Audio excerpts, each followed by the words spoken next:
Bonjour, je reviens vers vous pour vous faire une rapide explication de comment utiliser l'outil d'analyse de la base de données demande de valeur, DVF, demande de valeur foncière, hein, parce que j'ai les échos justement que certains d'entre vous euh, ne trouvent pas ça forcément clair et comment exploiter les résultats dans le cadre de notre activité de marchand. Euh, donc quand j'arrive sur la page d'accueil, tout simplement, là, je vais prendre l'exemple d'un actif qui est sur lequel on fait une étude qui est située au 46 avenue des Champs-Élysées.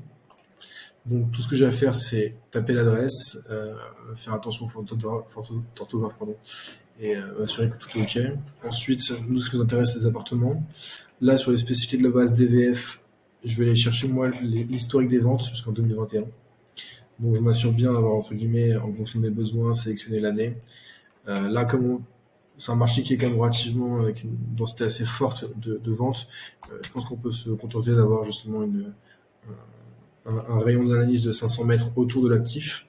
Et ensuite, je vais aller chercher des biens entre 40 et 80 mètres carrés.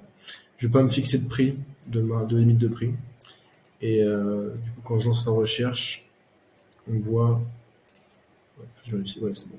Quand on lance la recherche, donc on voit qu'il nous apporte du coup différents graphiques qui peuvent avoir l'intérêt justement pour avoir une idée globale du marché et de ses fluctuations, et aussi du coup des différentes typologies d'actifs qu'il y a sur le marché, et donc de leur liquidité, ou du moins de la demande.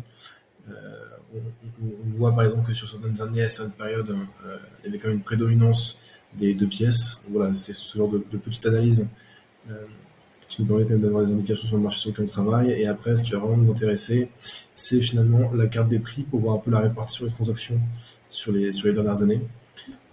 Se rendre compte un petit peu via cette carte de où sont les actifs qui sont les plus chers via les codes couleurs, et pas hésiter aussi à les checker en direct sur les points, les actifs qui font les transactions qui ont eu lieu, et sous celles qui sont les plus proches de chez nous.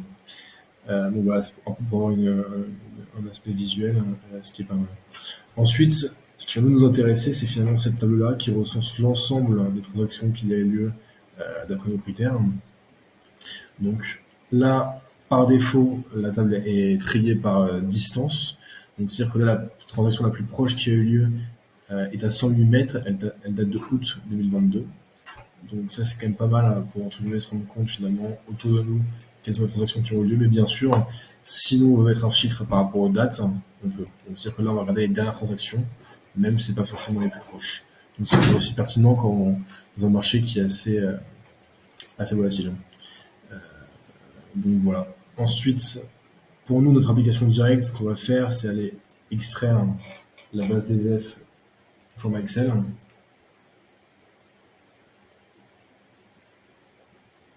Voilà.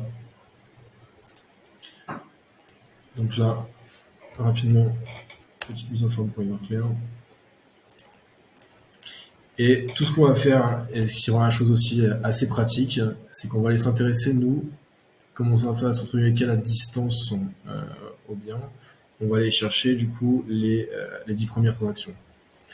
Donc voilà, tout ce qu'on va faire, c'est aller chercher la valeur de la transaction. Donc je prends les 10 premières, hop, copier-coller, je vais la mettre dans mon tableau. Voilà. Ensuite, forcément, il faut les surfaces. Donc je vais chercher mes surfaces.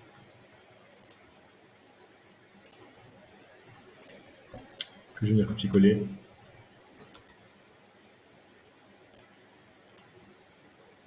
Voilà.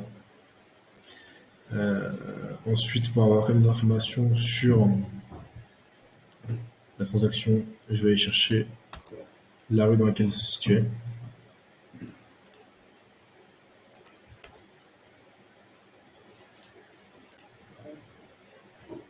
Et ensuite, pour une indication sur la typologie, donc j'ai différents éléments qui peuvent être intéressants. Moi, en l'occurrence, je vais juste m'intéresser au nombre de pièces.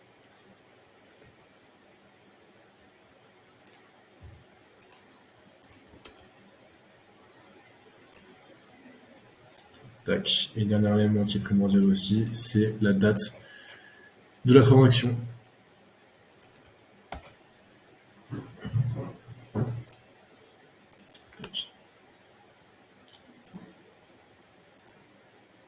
Donc voilà une application concrète hein, pour nos opérations de marchand de biens qui permet d'avoir rapidement finalement euh, une étude de marché qui est complète.